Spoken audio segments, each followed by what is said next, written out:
Hello everybody, this is Flora and this is my case tools lab experiment number 8. So today we'll be working on reverse engineering. What is reverse engineering? It's a process of taking a software program binary code and recreating it to the respective class diagram. So star UML, the software that we use, is capable of creating class diagram from existing C++ or Java code, which in turn is referred as reverse engineering. So the steps involved are: we have already created the C++ Java file for respective class diagrams.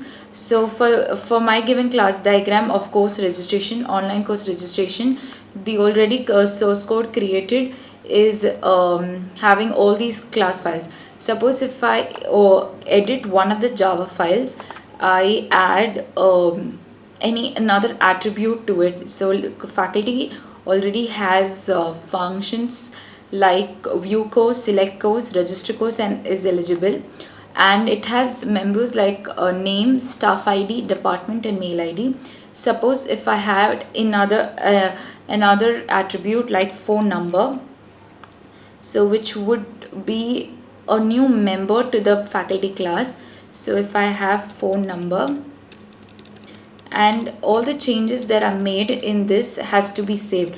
So after editing the details, the file in which we have edited must be saved, and once that is done, then we go back to our class diagram. So the next step that we have to do after editing is to convert those changes in the code back to the reverse engineering. So we have to right click it, and since it was made in Java, so in Java, and then we go to reverse engineer.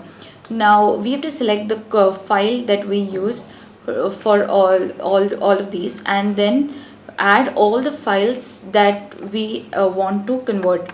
Suppose if we want to convert all the given files, or only the files that are made changes can be done.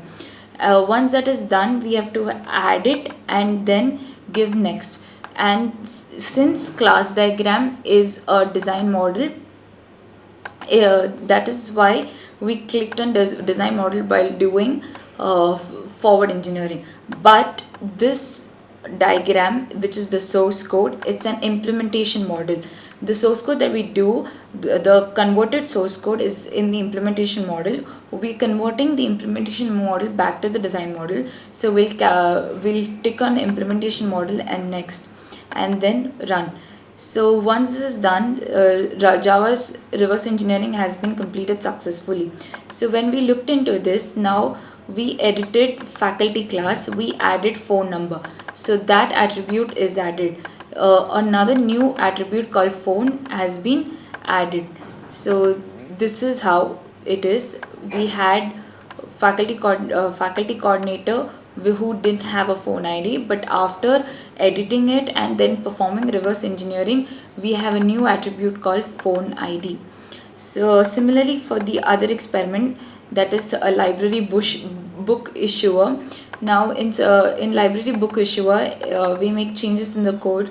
So, it's a C++ code. So for books.cpp, we have the following functions like book, void books, add new book, delete new book, and then update new book, and search new book. Suppose we add another function called add view book.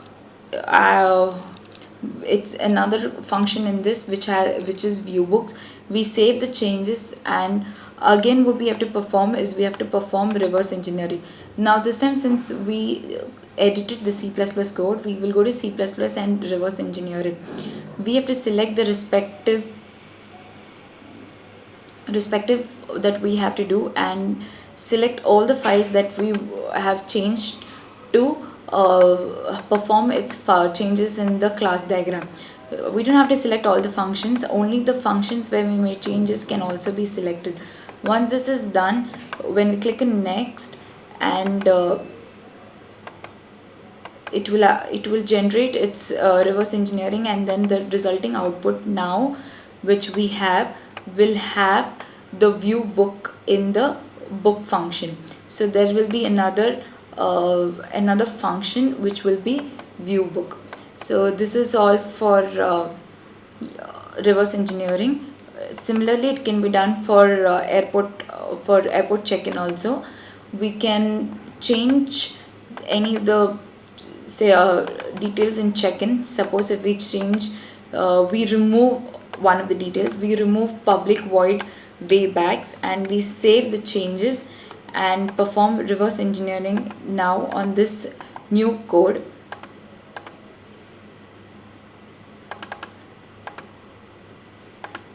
Suppose if we perform reverse engineering in this new code, so the details that we removed will not appear in the functions. So this is for reverse engineering. Thank you so much.